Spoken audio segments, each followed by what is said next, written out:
Arne Slot has just walked out to speak to the media. Let's listen in.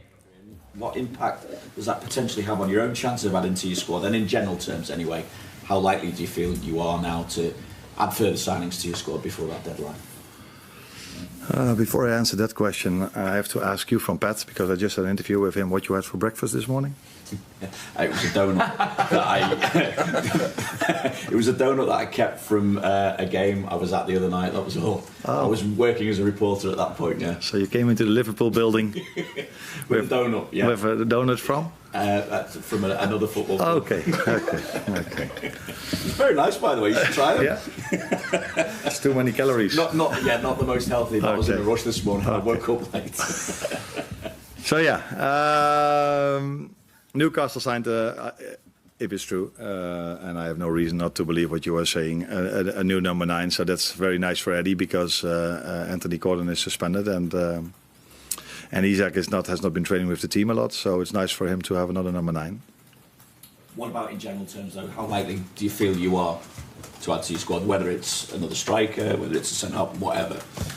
No, I think I've said after Monday evening that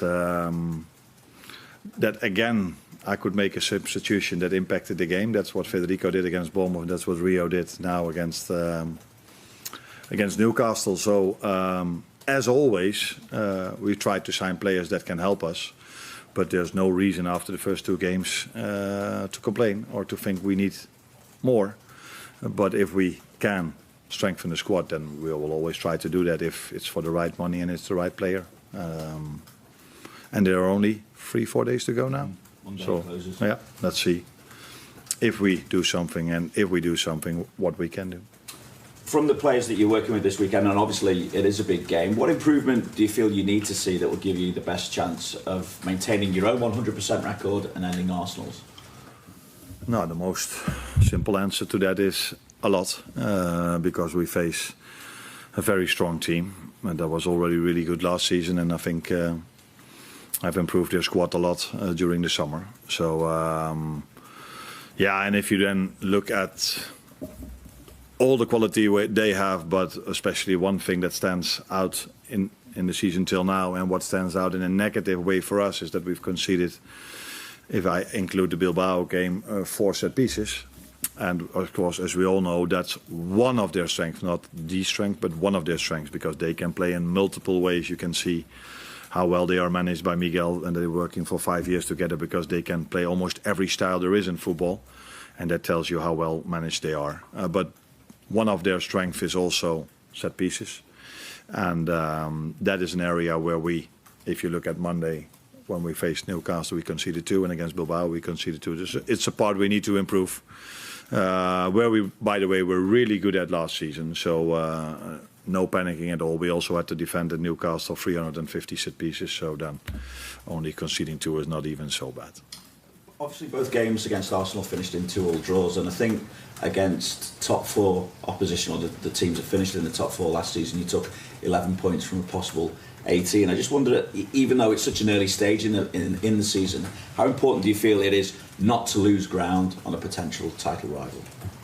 Nah, not so much to do with losing ground, but it has to do with losing ground, but not that we play Arsenal. So it's more in the beginning of the season you want to.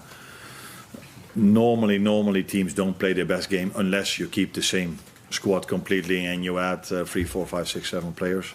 Then you can maybe expect that the team is growing even further.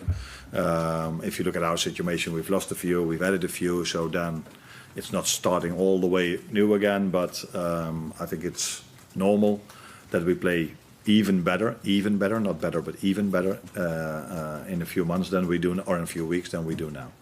But in the meantime, you can't lose ground. Not a lot. Although I do think that it's. I would be surprised if there will be a point record this season in the Premier League. I would be surprised if one team gets more than 100 points because of the strength of the league.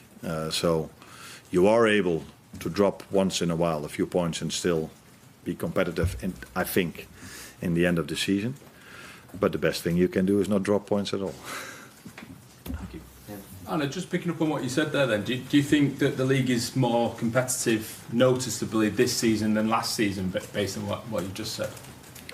if that's even possible, because it was already so competitive last season. But maybe I'm wrong, but I think in general teams spent more than last season.